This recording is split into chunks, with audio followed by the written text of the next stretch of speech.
Felicitations. It is me, Felicia Day, and this is my podcast. Welcome, you guys. It is December 20th, 2019, and this may very well be the last recording of 2019. Now, I would like to tell you a little story about why I thought this year was going to be my year. 19 has been my lucky number since I was about 6 years old. I only went to 1 year of school, and I remember very distinctly winning something with the number 19. I don't remember what I won, honestly, but I just remember that was like the most exciting thing in my life was to win something. So then 19 really became my thing. About 6-7 years later, when I was about 12 or 13 years old, I went to Miami with my parents.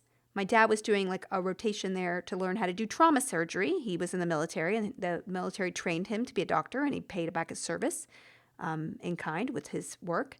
And so he was there for 6 months. We stayed in Mississippi, but we went and visited him. And my dad gave me $1 at the mall to buy a lotto ticket if I wanted, because they had just started the lottery in Florida. It was the first time, it was very exotic. And then he gave $1 to my brother. And my brother decided to keep his dollar because he's always to this day very cheap. And I decided to buy a quick pick three lotto ticket.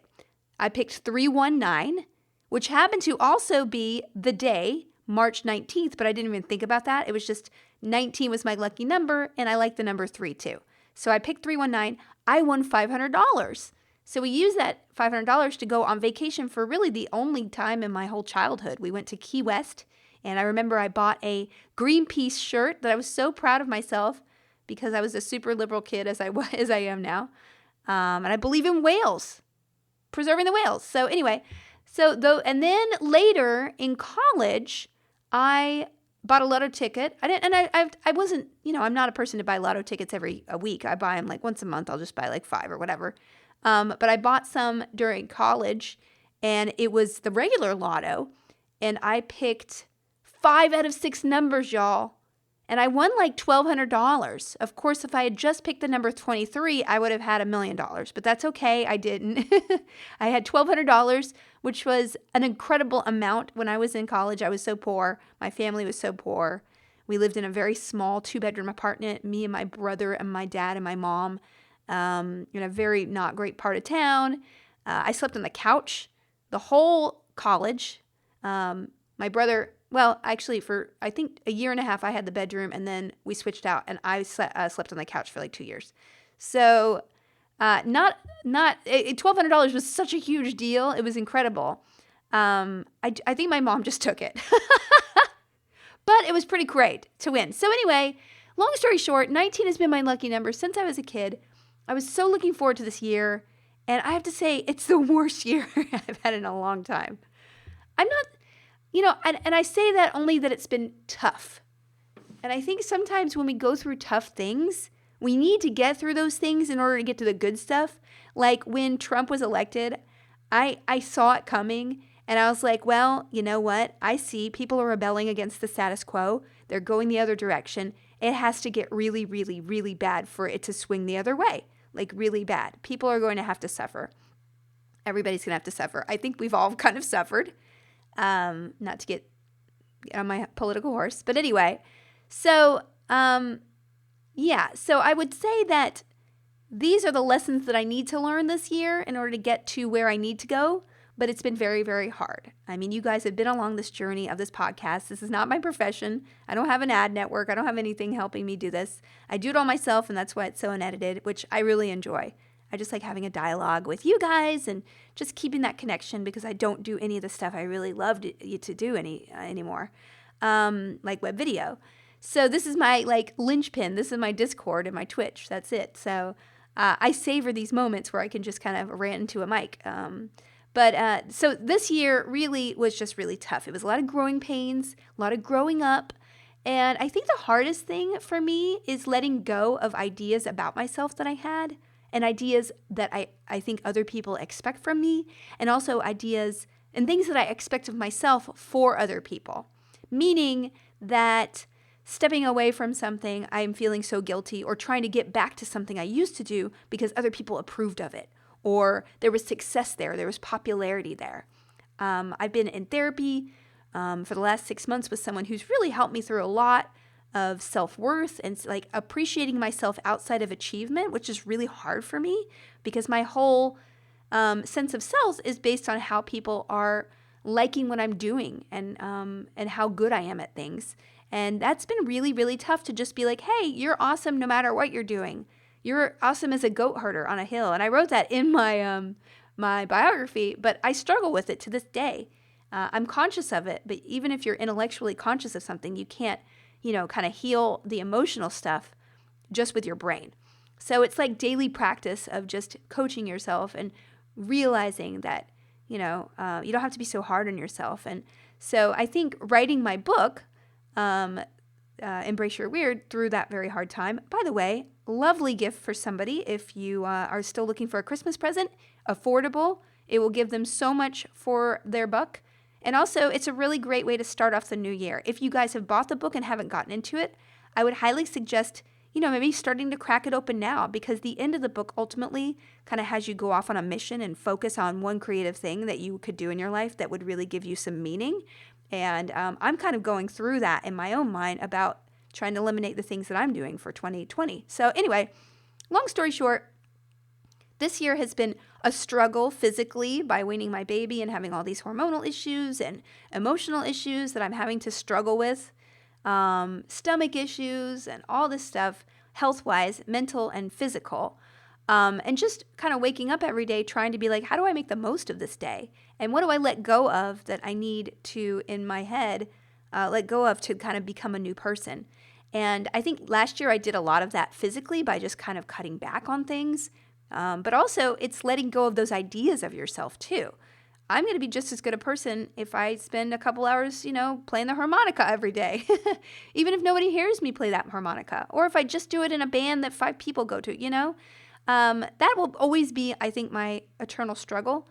But at the same time, it's allowed me to kind of come to the end of this year in a way where I feel way more solid in myself. I appreciate myself as a person better. And I'm also looking forward to 2020 to just creating without having that expectation on my shoulders, right? Like I could do a comic book series and it doesn't need to change the world. It just needs to be something I need to tell the world.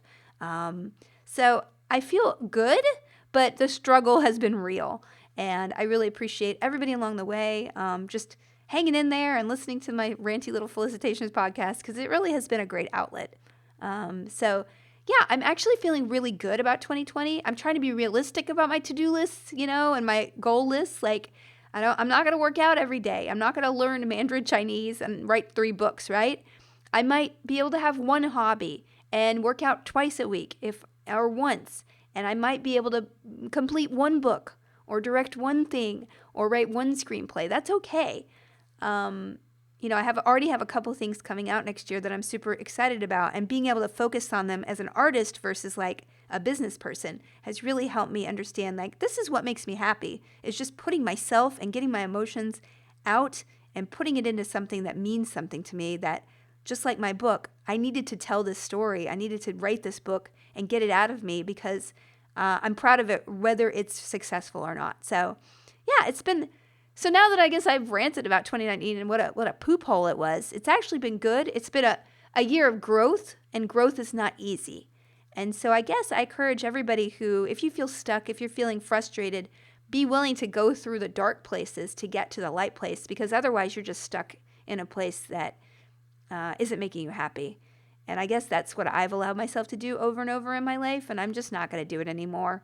What's the worst that could happen if I stop doing something, right?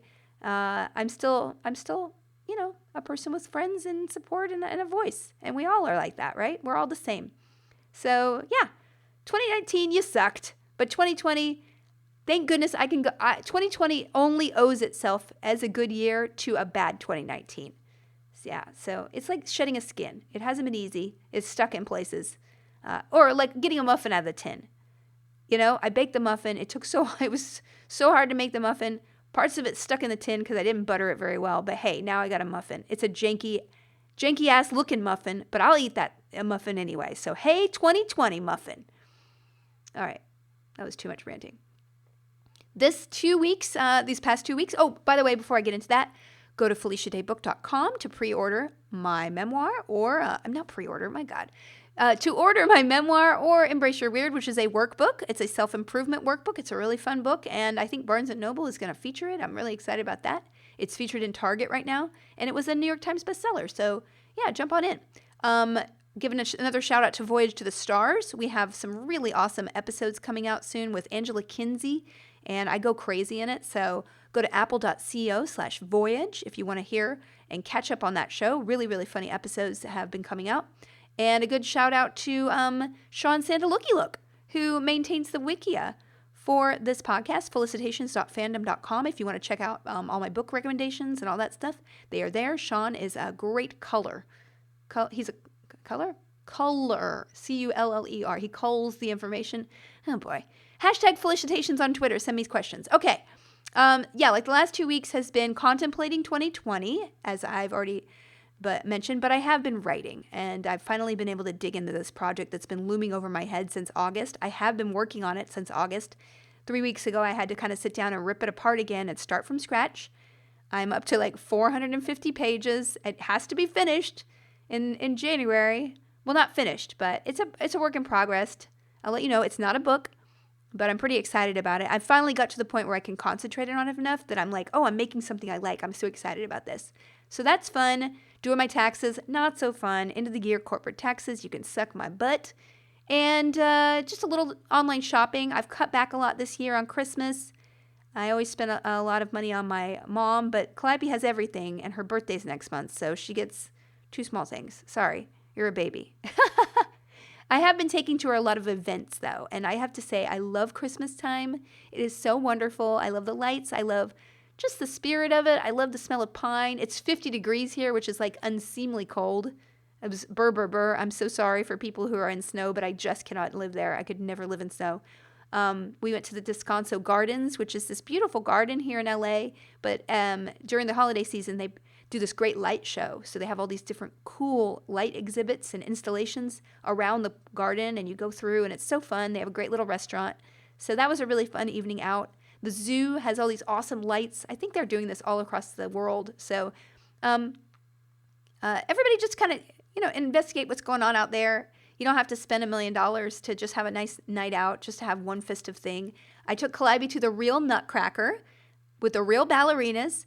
I was so proud of her because she actually sat through the whole thing without talking. She talked once in the beginning, and I whispered to her, I was like, if you choose to keep talking, you're choosing for us to go bye-bye. I'm so sorry. And then she did not speak for the rest of the ballet, even after intermission. She got a little squirmy toward the end of the second act, but you could tell she was really, really trying, and I was so proud of her, and she loved it. She loves the Nutcracker. I got her a little golden book about the Nutcracker story, and she's like, I love Clara. So it's so fun because she's starting to identify with other characters. She loves Anna and Elsa. I haven't shown her screens yet, but I have little books featuring Anna and Elsa, and she really loves those characters. They really resonate, man. They did a good job there. So, that's been a really good highlight of just me, nose to grindstone in my room, writing, and then also just kind of having fun with the baby. So yeah, it's been a good couple weeks. I did a World Builders stream with Patrick Rothfuss and Chris Perkins and Amy Vorpal, and it was really, really fun. We got a lot of comments on there about diversity.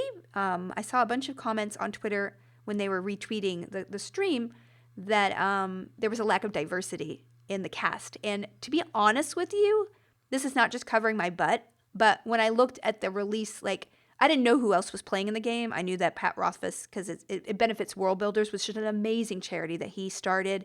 They've donated so much. Go to World Builders. You can still enter the contest kind of thing. It's a sweepstakes. If you donate $10, which all goes to charity, you are kind of entered in sort of a sweepstakes to get a bunch of prizes, including my custom D&D card that I designed for him. Keep it weird, and it gives you can give it to your DM when you're playing tabletop, and it makes them do, it allows you to redo something, but in a weirder way. It's really fun. But anyway, I saw a bunch of tweets go by. It was a really, really fun game. There were 5 players and a DM. And I saw a lot of comments about the lack of diversity in the stream. And I have to admit, when I got the picture of it, I saw the cast, including me, and I was like, oh, wow, this is not good because there's not enough diversity. I didn't say anything because they had already advertised it, and the thing had been put together with 2 days notice, so it certainly wasn't something that had been planned a long time, and it wasn't a long-term thing. But when I saw those comments come in, and some of them were very, hostile and kind of crappy, to be honest with you, in tone, which I didn't appreciate, but at the same time, the sentiment was totally valid that there should have been diversity within the group of players. Totally hear that. And I was kind of kicking myself for not, saying something about it. But again, it felt like a last minute thing I couldn't change. And it was a last minute thing that was put together. And I know that D&D Beyond, there is effort, people are making efforts to put more diversity. And I know that they're doing stuff in that area. And I think it's important. So I guess for the record, as a participant, I can't control the guest list and some of the things that I participate in. But if you guys know me from Geek and Sundry, you know that diversity is super, super important to me. Our hosts, our voices in my own company when I was there, it was extremely important behind the camera and in front of the camera that we represented the world as it is, which is diverse in every way, ethnicity-wise, sexuality-wise, etc. So. I'm conscious of that criticism, and I will be more bold in the future in speaking up, because even if I couldn't have changed it at the last minute, at the same time having that voiced might have maybe added some input that I think would have been useful for at least the next time. I think especially in the video gaming world, like me being a woman in the video gaming world, I think I hope that I've encouraged a lot of other women who might not have been in the nerdy world in my past to kind of enter the world. And I feel like I was on the beginning of that, and now we're on another wave of okay, great, white women are in this world now. Let's talk about everybody else, right? And it kind of, to me, being a champion of that it's important for all of us to stand up for that. Just to give everybody the opportunity to see themselves in the players that they view, right? So if you stumble upon a live stream and you're 12 years old and you don't look like everybody else on that screen, you're not going to feel like, oh, tabletop gaming is for me quite as easily, right? And that's why representation is super important. So I didn't mean to belabor the point, but I belabor everything on this podcast. But yeah, I got to play D&D a couple times. I was on Nerd Poker, which is a D&D podcast. Very fun. Again, I'm very conscious of the fact that it's not ethnically diverse. So that's something, again, as a guest, I don't have control over. But whenever I make something, it is going to be certainly something I keep in my consciousness. But that podcast is really, really funny, again, and they've been going for years and years and years. And I encourage you to listen to those episodes. When they come out, I'll retweet it. Blah, blah, blah. And then I went on Larry King Live randomly, and I was so excited, to be honest with you, because Larry King has been in my ear. It's kind of like Joel Hodgson. It's like from a young age, I remember this person on my TV and in my ear, and somebody that my parents regarded as cool, or my brother and I regarded as cool, like Joel. And it was really surreal just sitting across from Larry King. It was very perfunctory. It was just sorry, somebody just texted me. No. Anyway, whatever.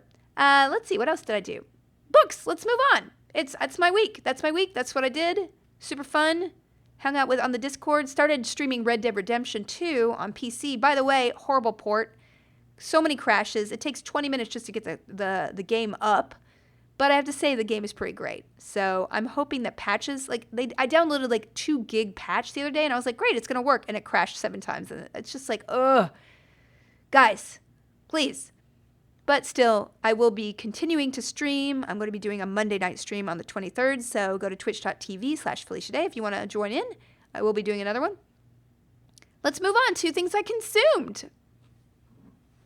Let's see. I had a lot of screeners. Now, I know there's some insider things that you just kind of assume people know about that you're like, what the heck are you talking about with a screener, Felicia? So I am very privileged to be in SAG and in the WGA, the Writers Guild, and the Screen Actors Guild, thank goodness. Some people are in the Academy. Those are the people who vote on the Oscars. That's amazing because you get all the screeners. I'm in SAG and WGA, so I don't get as many of the fancy screeners, but I do get a lot of screeners. And that is basically a DVD copy of a movie that could be in theaters. And that's why they're so protective about like not sharing screeners, because, that could get ripped and it can be put up on, the internet and shared, and then everybody's watching movies and not going to the movie and supporting the actual thing. So, but these screeners are awesome because I don't get to go out of the house very often. I don't get to go to the movies nearly as much as I did before a baby. And so now I get movies coming to my doorstep, and it's been so great. This last week has been so quiet and wonderful. I've just been working all day. Then I have dinner with the baby, and then I just watch a movie, and I've seen some really great ones. I saw Parasite, which I'm sure you guys have heard of. It is a Korean movie by the same director as Snowpiercer. And what else did he do? I don't know. He's incredible. And this movie is really phenomenal. It's a very interesting tone. It's like a movie that would never get made in America, the script-wise, but it just kind of turns into something completely different in the last 30 minutes. And it's a real commentary on class, which is really applicable, I think, to the U.S. Our country is so much different than it was 50 years ago about like class division and wealth inequality and things like that. And I think it's going to be the story of all of our politics going forward, right? We kind of have this sort of robber baron, sort of very, very haves and very, very have-nots, and not a lot of people in the middle anymore. And that, in the history of history, that is exactly the powder keg that just needs one spark to ignite it. And so this is a really interesting movie, I think, that analyzes that, but not in a preachy way. It's just a really subtle way. So highly recommend that. I read the script to Marriage Story, which was Adam Driver and Scarlett Johansson. It's on Netflix, so you can watch it now. Brilliant. I didn't really want to watch it because, I don't know, I was like, I don't know if I want to watch this thing. It seems like a downer. I'll just read the script because I got sent the script because I'm in the WGA. And I read the script and I was like, wow, this is incredible. Because it's really about real people and it's not about big, huge things. And the dialogue is very natural. And I can imagine Adam Driver and Scarlett Johansson being amazing in it. And so I think I actually might watch the movie just to see kind of how it came to life from the script, which is kind of fun. I also watched Knives Out, which is super entertaining. Although my friend Ricky Lindholm is in it, but I guess she got cut out of it. I guess she had a lot more to do, but then in the version that went to theaters, they shortened it a lot, and so her whole storyline got cut out. So I would say that that movie needed 1,000% more Ricky Lindholm. But it was so charming and so wonderful, and it kind of dovetails into my next comment because I saw Star Wars. Woo woo! Okay, listen. I will say that I don't think it was a great movie, but I enjoyed it. It kind of felt like two different movies.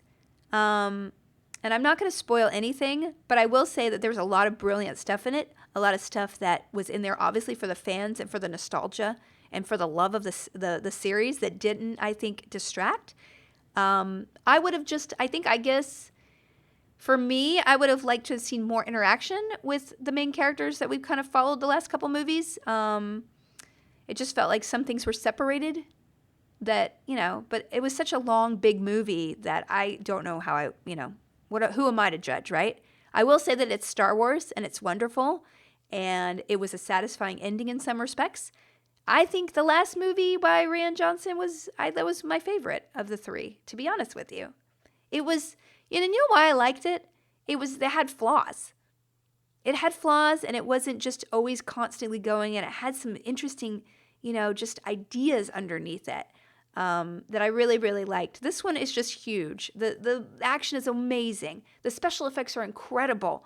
There's real puppeteering in it that is just phenomenal.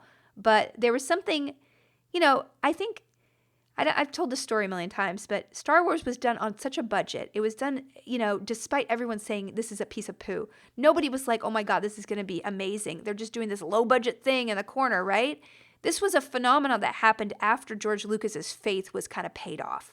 And they made stuff out of Dixie cups. They had no money. They made things and costumes and everything out of no money. And that's what really, to me, Star Wars is. It has that messy, rebellious idea that we're going to play and we're going to do something awesome. and we don't really care if you like it or not. We're not going to follow the rules. And so that's what I love about Star Wars. And that's kind of what, I'm not saying it was embodied in the last Star Wars, but it had sort of some qualities to it there for me that I really, really, really loved. And so this one is much slicker. It's obviously like really polished, and there's, they're just, I don't want to get into any spoiler territories. I totally enjoyed this movie, and I will watch anything Star Wars, except Solo. I never watched Solo. I never wanted to watch that one for some reason. But anyway, awesome movie. Just, that's my opinion. Sorry. I mean, not sorry. Go see it. It's great. Okay. Last thing, I've been watching, oh my God, the Watchmen finale. Okay. Talk about bringing it home. That Watchmen finale was incredible. And I've been raving about this I've been raving about this TV show, you guys. It is just so incredible. I don't know how. And I don't know if you're a super Watchmen fan, where you'd be like, oh my God, this is totally Watchmen, but I love it. I love what Damon Lindelof did. And I'll tell you a story that was really funny. I went to New York City Comic Con this year, and I did some press for my book. And I also saw a dude. Okay, so I don't know if I told this story or not, but there was a dude on a golf cart backstage. They have behind the stage of a convention. They're huge. There's huge like docks that you can drive. Most people drive golf carts down because they're so long. It's just too long to walk physically from one end of the convention center to the other, especially in the back. And there's dumpsters, and it's loading docks and cars and trucks, and it's like not that exciting. So most people use golf carts to get from one to the other. And so I was walking in with my press person from Simon & Schuster with my book, and there was a dude on a golf cart driving a golf cart, but behind the golf cart, I'm not kidding, there were 80 people wearing like black suits walking behind them. And so I get close, I weave through the crowd, and I see, and these are all just like Hollywood press people and marketing people and executives, and there's some actors, but I don't really recognize the people. And then I get up to the golf cart, and it's Damon Lindelof. And I look at him, and we've met a couple times briefly. He's like, he looked back at the crowd, and he was in the golf cart, but like facing them. So like the chair, like you sit like a normal car, but then there's also the back facing ones on the back of a golf cart. That's where he was sitting, facing the crowd of like 80 people walking behind him. And that was how fast they were going, walking pace, because I literally paced him, right? So anyway, he looks at me, he's like, oh boy, this is so embarrassing. And I looked at it, I was like, yeah, it's pretty embarrassing, dude. And I just kept walking. But he was genuinely like uncomfortable because it was so weird. It was like a golf cart moving very slowly with a dude in it facing about 50 people walking behind him. But that's the kind of guy he is. A good person would be embarrassed of that situation. It was so Hollywood, you guys. I don't even know why I told that story. Anyway, true story. Very nice guy. I'm sure. I don't really know him that well, but he seems nice. And in that moment, in his sort of self-effacing embarrassment, I had to love him a little bit. So, Watchmen is wonderful. It's the best thing I've seen all year, movie or TV, and so check it out. All right. I have Booksmart and Little Women on my list to watch, and so those are going to be my next couple that I pick off and watch. Thank goodness for screeners and being in unions. Thank you, health insurance. Okay. I need to hurry this up. All right, going through my books really fast, do a couple questions, get the hell out of here. My books this week, okay, so I didn't read quite as quickly as I would have liked.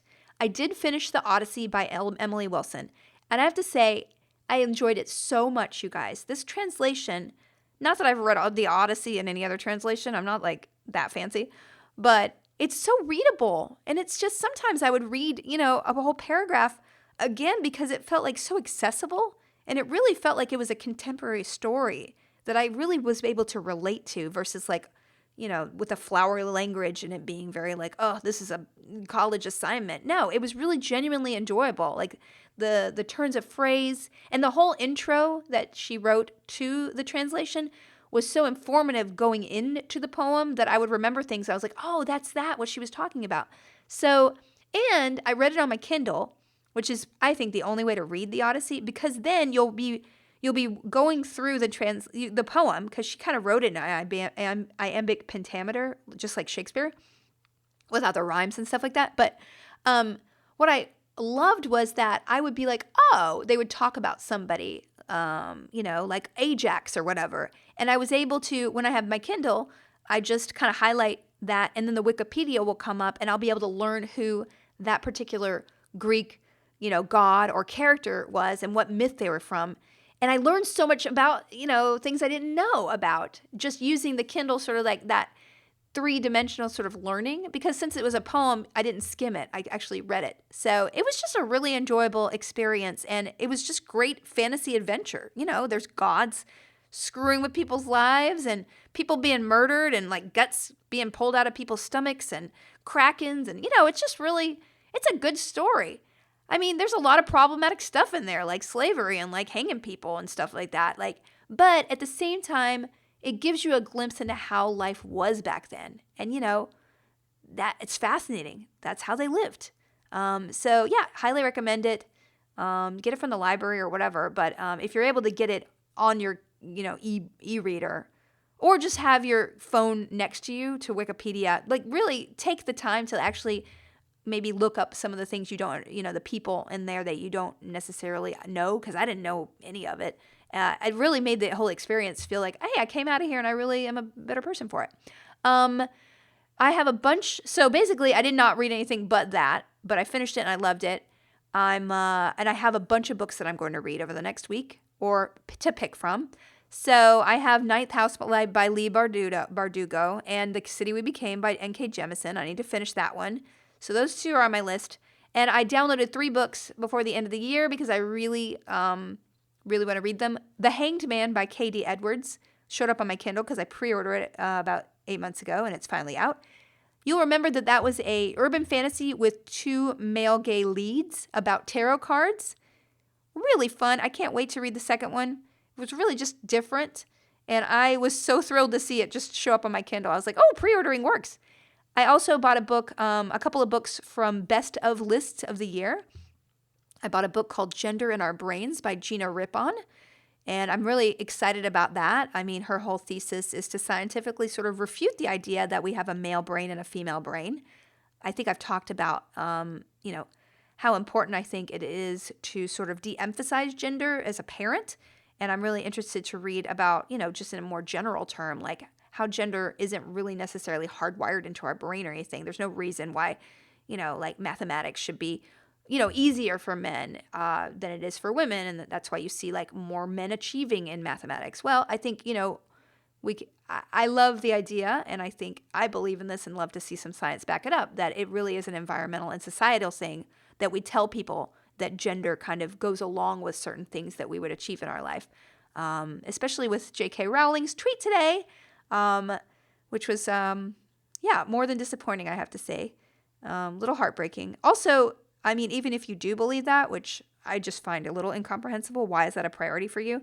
But why lead with that? Why alienate people when you can do so much good in the world in other areas? Why think that in the first place? I don't know. I was a little crushed, to be honest with you. I don't understand the need. Why is it so important to people? That's what I don't understand. I don't, I don't want to get into it because I don't feel very educated in the whole thing. I just want to let people be who they want to be. Like it's not affecting me in a negative way, not affecting my daughter. Ugh. Anyway, moving on from that. Eating the Sun called Small Musings on the Vast Universe by Ella Francis Sanders. That is a bunch of essays where the scientist, she speaks about a bunch of different things. And I heard that the essays are brilliant and they are wonderful. And I'm just really excited to read them. All right. Well, I'm going to do a couple questions and then we're going to move on. All right.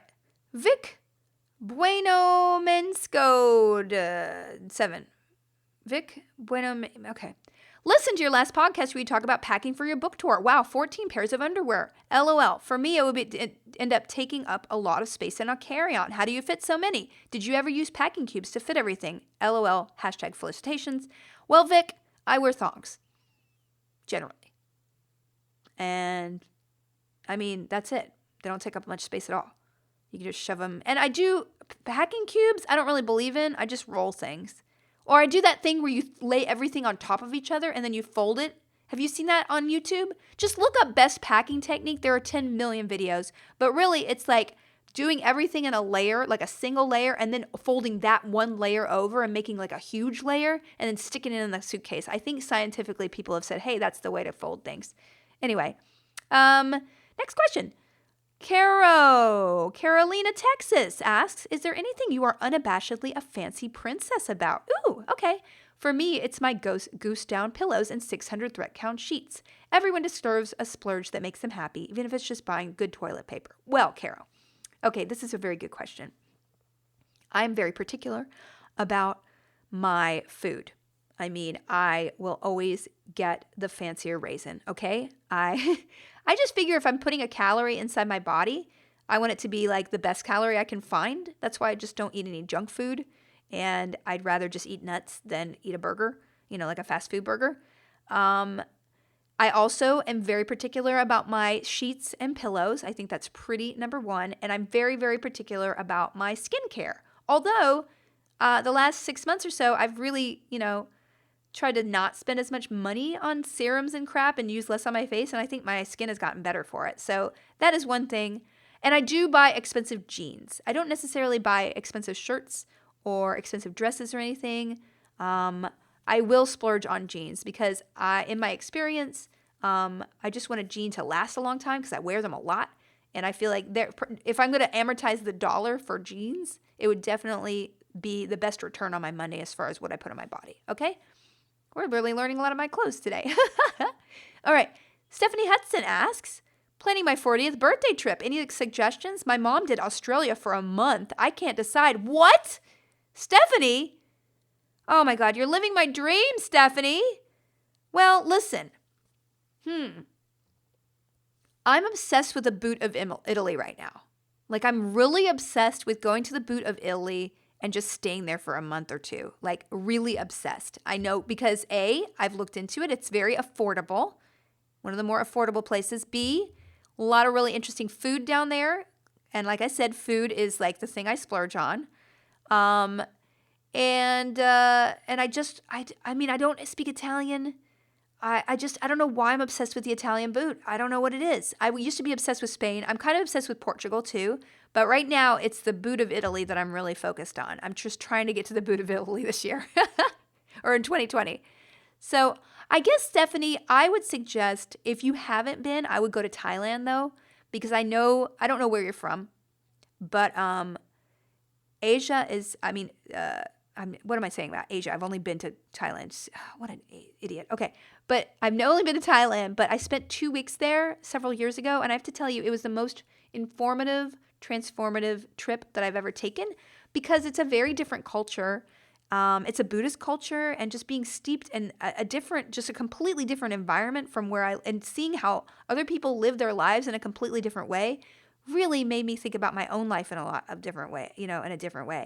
And just being exposed to that. So, I mean, if I were going to go on a dream month-long trip and I didn't have to worry about my baby or work or anything, I'd probably, I'd get one of those rail passes and just go, literally go wherever in Europe because I want to go to Carcassonne and I want to go to Andorra and I want to just go to every little nook and cranny in Europe that I've never been to. But if I were going to live somewhere for a month and just tour around one country, I think it would be Thailand. So that's my suggestion. Please let me know what you do because even if it's not a month, I think to celebrate big changes in your life, you got to do big different things. And I think I'm telling myself this because I'm like, yeah, let's do it. Let's do it, Felicia. Let's go to the Boot of Italy for 2 months. What do I got to lose? Probably a lot of work. Anyway, next question. It's Dan asks, if you could be any legume, what legume would you be? Well, it's Dan. I would be a mung bean because it's the underappreciated legume, okay? Is it a legume? I don't know if it is. Anyway, whatever. If it's not, I'm going to say it's a legume. The mung bean is the underappreciated because you know what? It is delicious. It is super nutritious and it doesn't make you fart like a lentil. I don't know if you guys have lentil farts, but I have them out my wazoo. Oh God, a fart joke really gets me. Anyway, mung bean, I accidentally just picked some up at the farmer's market one day. And I found like a coconut curry recipe that is delicious. You guys, you got to look it up. Just look up mung bean coconut curry. Delicious. The recipe itself requires 9 cloves of garlic. I put 1 in and that's fine with me. But if you love garlic, like just go for it. But the mung bean, like I put it on rice. It's so delicious. It's so wonderful. It has coconut milk in it. Oh, it's so delicious. And I do not have any flatulence afterwards versus every other legume I've ever had. It's a hard to digest. The legume is oh boy. All right. Well, you guys have a great 2020, have a great holiday season. Whatever you're celebrating during this holiday season, please have a wonderful one. Spend some time with friends. Do something that you wouldn't do normally. Kind of look at your life and be like, what can I do in 2020 that would make myself just a little bit happier and a little bit more creative? And I promise you, just a little bit more creativity in your life will go a long way. Having a creative goal. I think I might start doing some of those master classes that they advertise on Facebook because I'm like, wow, some of these people are people I admire. Let's hear from them. 2020 is like, I feel like I've been in a cocoon and now I'm like, okay, I'm coming out, guys. What you got for me? So I'm really excited, and I'm excited to see this podcast through and like continue to do it just for you guys. Thanks for supporting. Please leave a review on iTunes if you enjoy this because that actually really helps me. I'm not even going to say I'm going to get a network next year because I keep saying that, and I'm like, Felicia, don't say something you're not going to do. I'm thinking about a network. I'm thinking about a newsletter, but I'm not going to say anything more that I know that I'm not going to do. Okay? Deal? Deal. All right. Bye, guys. Happy holidays. Bye.